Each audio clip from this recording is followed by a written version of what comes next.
अस्सलाम वालेकुम मेरे दोस्तों, मेरा नाम है साद और आज की इस वीडियो के अंदर हम लोग अनबॉक्स करने वाले हैं नोट 9 को। और आई नो यार ये वीडियो बहुत लेट आ रही है, अनबॉक्सिंग कहीं आ गई होंगी इंटरनेट के ऊपर और बहुत सी आप देख चुके होंगे, बट मैं ट्राई करूंगा कि इसको एक फन वे में बनाऊं, आपको बोर ना करूं।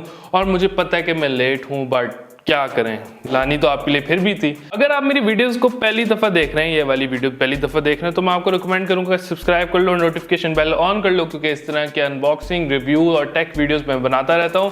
और आई होप आप लोगों को पसंद आएगी यार, आएगी, ऑब्वियसली आएगी। कर दो सब्सक्राइब और नोटिफिकेशन बेल भी बजा देना, क्योंकि उससे सबसे ज्यादा हेल्प होती है सब्सक्राइब के बटन के साथ साथ, तो कर देना यार, कोई बात नहीं। पहले हम देख लेते हैं इस फोन की क्विक अनबॉक्सिंग, ताकि आप लोग बोर ना हो। पहले हम मुद्दे पे जाते हैं, क्विक किस्म के अनबॉक्सिंग करते हैं और फिर वापस आता हूं मैं। यहाँ पे फोन की क्विक अनबॉक्सिंग देख लेते हैं। यहाँ पे एक लिड चढ़ा हुआ है इस बॉक्स के ऊपर, जिसके नीचे से आपको सॉलिड बॉक्स देखने को मिल जाएगा, सैमसंग की ब्रांडिंग वाला। और ये बॉक्स काफी ज्यादा और सॉलिड बना हुआ है।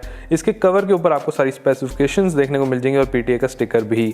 यहाँ पे मैग्नेटिक बॉक्स के लिड को खोल लेते हैं और यहाँ पे आपको एक छोटी सी बुकलेट देखने को मिल जाएगी। अब इस बुकलेट के अंदर हमें काफ़ी ज़्यादा चीज़ें देखने को मिल जाती हैं, जैसे सिम इजेक्टिंग टूल्स, और इसके अंदर आपको इवन टीपीयू केस भी सैमसंग प्रोवाइड कर देता है और सारी इंफॉर्मेशन और बुकलेट्स और वारंटी कार्ड्स वगैरह आपको देखने को मिल जाता है। ये अच्छी बात है कि सैमसंग केस भी देने लग गया है। यहाँ पे अब आपको आपका मेन डिवाइस देखने को मिल जाएगा, जो कि फर्स्ट इंप्रेशन के अंदर आपको काफ़ी ज़्यादा स्लीक और लंबा देखने को मिलता है और ये काफ़ी अच्छे और शाइनी कलर के साथ आता है। यहाँ पे आपको micro USB to type C connector देखने को मिल जाता है।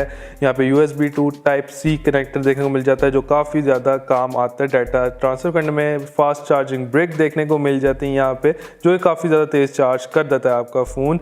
यहाँ पे आपको USB टाइप C केबल देखने को मिल जाती है। AKG के $100 वाले हेडफोन्स देखने को मिल जाते हैं। और यहाँ पे आपको एडजस्टेबल बड्स देखने को मिल जाते हैं। पिन मिल जाती है जिससे आप स्टाइलस की निब चेंज कर सकते हैं और डिफरेंट स्टाइलस पिन्स भी मिल जाती हैं। यहाँ पे आपको डिवाइस देखने को मिलता है। यहाँ पे आपको स्टिकर मिलता है एक लगा हुआ, पीछे इस पे IMEI नंबर्स वगैरह देखने को मिल जाते हैं। फर्स्ट लुक में फ़ोन काफ़ी ज़्यादा स्लीक और अच्छा देखने को मिल जाता है। इसका कलर काफ़ी ज़्यादा इंप्रेसिव लग रहा है और ये हॉनर की तरह शाइनी कलर सब सैमसंग दे रहा है, जो कि मुझे काफ़ी ज़्यादा पसंद आ रहा है। और इसकी स्क्रीन तो बिल्कुल आपको एक फ्लॉलेस स्क्रीन देखने को मिलेगी और ये स्क्रीन मुझे काफ़ी ज़्यादा पसंद आ रही है देखने में। इसको ऑन कर लेते हैं अपने डिवाइस को और देखने को आपको यहाँ पे मिल जाएगी सैमसंग और नोट 9 की ब्रांडिंग। नीचे से हम इसका स्टाइलिश देखने को मिल जाएगा, जो कि येलो कलर में आपको देखने को मिलता है और ये ब्लू और येलो का कॉम्बिनेशन पर्सनली मुझे काफ़ी ज़्यादा पसंद आ गया है। अब अनबॉक्सिंग करने के वक्त ही मुझे इस फोन से काफ़ी ज़्यादा प्यार हो गया था, क्योंकि इसका जो स्लीक डिज़ाइन है, इसका जो फॉर्म फैक्टर है, वो एकदम परफेक्ट है। आपको हाथ में पकड़ के ये फ़ोन बहुत बड़ा भी नहीं लगेगा और बहुत छोटा भी नहीं लगेगा। अब बहुत से लोगों ने, मैंने देखा कि वो कंप्लेंट करते हैं कि नोट 9 जो है कि एक बहुत ही बड़ा डिवाइस है, मगर ऐसी कोई बात नहीं है। ये एक मीडियम साइज डिवाइस मुझे लग रहा है और इसके बेजल्स और एजेस होने, बेजल बहुत कम होने और एजेस होने की वजह से ये फ़ोन काफ़ी ज़्यादा खूबसूरत देखने को मिलता है। इस फ़ोन की सबसे अच्छी जो मुझे बात लगी थी वो इसका कलर था, इसकी स्क्रीन थी और द वे कैमरा इंप्लीमेंट हुआ था और पीछे फिंगरप्रिंट सेंसर की जो सही जगह थी, जो पिछली बार नोट 8 में नहीं थी, वो बहुत अच्छा देखने को मिल गया था। अब नोट 9 जो है नोट 8 का एक हार्डवेयर अपग्रेड नहीं, बल्कि एक सॉफ्टवेयर के थ्रू अपग्रेड है, क्योंकि नोट 8 और 9 में इतना ज़्यादा कोई बड़ा डिफरेंस नहीं है, बट जो डिफरेंसेस हैं वो सही हैं और ऑन द पॉइंट हैं। सबसे पहले मुझे जो चीज़ इसकी बहुत ज़्यादा अच्छी लगी थी वो इसकी स्क्रीन थी और मैं इसकी स्क्रीन का फ़ैन हूँ। ऑब्वियसली सैमसंग जो भी स्क्रीन बनाता है वो बहुत अच्छी स्क्रीन होती हैं, क्रिस्प और फुल HD किस्म की स्क्रीन होती हैं। यहाँ पर आप लोग देख सकते हैं कि ये बिल्कुल ब्लो अवे कर देता है अपने कंपिटिटर्स को स्क्रीन के मामले में, इसके एजेस के अंदर और इसकी फॉर्म फैक्टर का तो मैं फ़ैन हूँ। और बस एक चीज़ ये है कि ये फ़ोन इस एज होने की वजह से एक स्लिपरी फ़ोन बन जाता है। यहाँ पे मैं सैमसंग S7 एज जो है डेली यूज़र के तौर पे यूज़ करता हूँ और आई नो कि एक दिन में कितनी दफ़ा मेरे हाथ से स्लिप होता है, क्योंकि एजेस जो हैं आपके फ़ोन को पकड़ने का एरिया बहुत ज़्यादा कम कर देती हैं। यहाँ पे इसकी बिल्ड क्वालिटी और बिल्ड चीज़ के ऊपर बात करें तो ये एल्युमिनियम का बना हुआ है ग्लास बैग यहाँ पे देखने को मिल मिल जाती है, आपको सॉलिड फील देता है, नीचे आपको स्टाइलिश मिल जाती है येलो कलर की।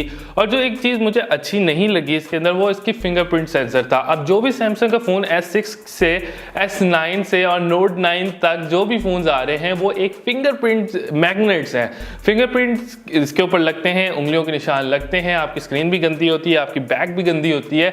अनलेस एंड अनटिल आप कोई इस तरह का केस लगाएं और आगे प्रोटेक्टर लगाएं, जो कि मैं रिकमेंड नहीं करता एजेस के ऊपर, तो तब आपकी जाके फिंगरप्रिंट जो थोड़े फ़ोन के ऊपर लगते हैं वो कम हो जाते हैं। बट ओवरऑल ये फिंगरप्रिंट मैग्नेट है और इस पर फिंगरप्रिंट्स आ सकते हैं। डेली यूजेज के अंदर ये फ़ोन आपको बिल्कुल तंग नहीं करेगा। एप्लीकेशन देखें, वीडियोस देखें, ये सब कुछ बहुत अच्छे से करेगा। ऑब्वियसली यार, जब आप 1 लाख से ऊपर खर्चेंगे तो आपको एक ऐसा फ़ोन मिलना चाहिए जिस पे आप सब कुछ करें यार। 1 लाख कोई छोटी रकम नहीं होती, और ये फ़ोन भी सब कुछ आपके लिए करेगा। ऐप खोलें, यूट्यूब देखें, वीडियोस देखें, और ये सब कुछ बहुत स्मूथली चलाएगा।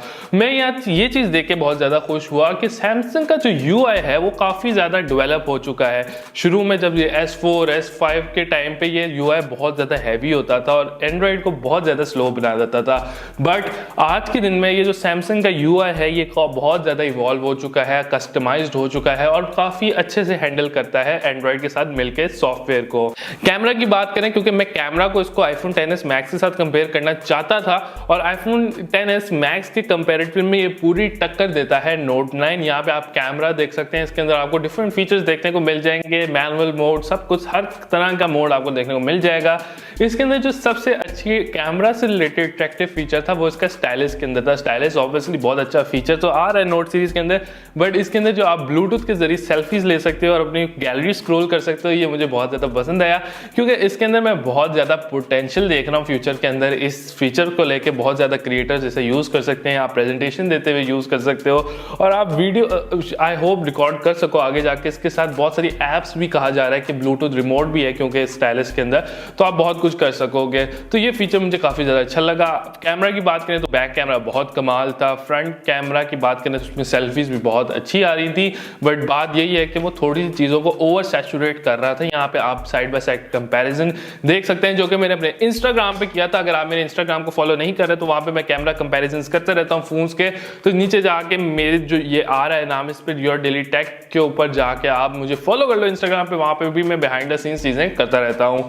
आज के लिए यार बस इतना ही। ये फ़ोन काफ़ी अच्छा है, अपने प्राइस पॉइंट को जस्टिफाई करता है। अगर ये 1 लाख का होता है या 1,30,000 का है, तो अगर 1 लाख से के करीब होता है ये फ़ोन बहुत अच्छी प्राइस रेंज में आता, बट ये फ़ोन बहुत महंगा है। और अगर आपके पास बजट है तो ज़रूर लीजिए। आईफोन XS Max और Note 9 के अंदर अगर आपके पास ऑप्शन है, तो आप अगर बहुत ज़्यादा फीचर्स चाहते हैं, कस्टमाइजेशन चाहते हैं, अच्छा कैमरा चाहते हैं, अच्छी स्क्रीन चाहते हैं, तो मैं आपको रिकमेंड करूँगा Note 9 ले लीजिए, अगर आपके पास इस तरह की लोडेड किस्म का बजट है।